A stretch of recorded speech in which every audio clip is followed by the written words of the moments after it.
Bismillahirrahmanirrahim, assalamu alaikum wa rahmatullah. Les savants nous disent que un signe qui nous prouve que notre Ramadan a été accepté et que l'on continue à faire nos actions, à œuvrer même après Ramadan. Si tu vois que une fois que Ramadan est terminé, tu continues à lire le Coran, tu continues à multiplier tes invocations, tu continues à faire quelques prières nocturnes, etc. Eh bien, cela est une preuve que ton Ramadan a été accepté. Il faut garder en tête que Ramadan est une école. Cette école qui nous aide à atteindre la piété.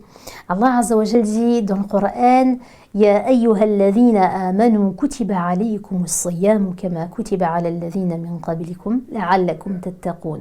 Ô vous les croyants, le jeûne vous a été prescrit comme il a été prescrit à ceux qui vous ont précédés. Pourquoi? Afin que vous atteigniez at-taqwa, la piété. C'est cette conscience d'Allah subhanahu wa ta'ala, cette conscience qu'Allah Azza wa Jal est là, qu'il nous observe, qu'il surveille chacun de nos faits et gestes. Vous savez, quand on jeûne, on a justement cette taqwa. On sent que Dieu est là, qu'il nous observe. On a peur d'avaler ne serait-ce qu'une petite goutte d'eau. Celui qui fume arrête de fumer, celui qui commet des péchés arrête ses péchés pendant le jeûne de Ramadan, celui qui ment s'abstient de mentir parce qu'on a cette conscience qu'Allah est là et qu'il nous surveille. Donc Ramadan est une école pour atteindre cette piété. Et ces efforts que l'on fait pendant Ramadan, que l'on multiplie chaque jour pendant un mois complet, doivent en fait nous aider à continuer au-delà de Ramadan. Pourquoi? Parce que en réalité, comme disait le prophète sallallahu alayhi wa sallam, Ramadan va nous éduquer. D'accord? Il va nous éduquer, il va nous aider à être constants. Parce que je répète en fait des bonnes œuvres chaque jour pendant un mois. Je m'abstiens de commettre certains péchés chaque jour pendant un mois. Donc, la logique est que nous continuions au-delà de Ramadan. Parce que ce n'est pas le Ramadan que nous adorons. C'est Allah subhanahu wa ta'ala. Or, Dieu est toujours là même après Ramadan.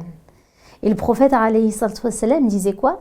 Il disait que l'œuvre la plus aimée d'Allah, c'est celle qui dure dans le temps, aussi minime soit-elle. Ce n'est pas grave si on fait seulement une petite prière nocturne une fois par semaine, ou même une fois toutes les 2 semaines, ou même au pire une fois tous les mois. Mais si j'arrive à être constante et régulière dans mes œuvres, eh bien c'est ce qui est le plus aimé d'Allah subhanahu wa ta'ala. Dieu ne nous demande pas la quantité. Allah ne nous demande pas la quantité, il veut la qualité. لِيَبْلُوَكُمْ أَيُّكُمْ أَحْسَنُ عَمَلًا. Dieu nous dit dans Surat Al-Mulk qu'il a créé la mort et la vie pour nous éprouver et voir qui d'entre nous est meilleur en action. Et la meilleure action, on l'a dit, c'est celle qui dure dans le temps, aussi minime soit-elle. C'est pour cela que c'est bien de se fixer aussi pendant le mois de Ramadan des objectifs qu'on va pouvoir poursuivre après Ramadan. Bien sûr, pendant ce mois béni, on essaie de donner le meilleur de nous-mêmes parce que Allah Azza wa Jal nous demande aussi de l'adorer dans des jours déterminés. Wa'budullaha fi ayyamin ma'dudat. Adorer Dieu pendant des jours déterminés. C'est-à-dire qu'il y a des jours déterminés pendant lesquels on va essayer de donner le meilleur de nous-mêmes. Donc, ce qui est important, c'est au-delà de Ramadan, on continue. Ce n'est pas s'épuiser tout Ramadan à la course pour terminer la lecture du Coran et ensuite pendant le reste de l'année, on n'ouvre plus le Coran, on ne le lit plus.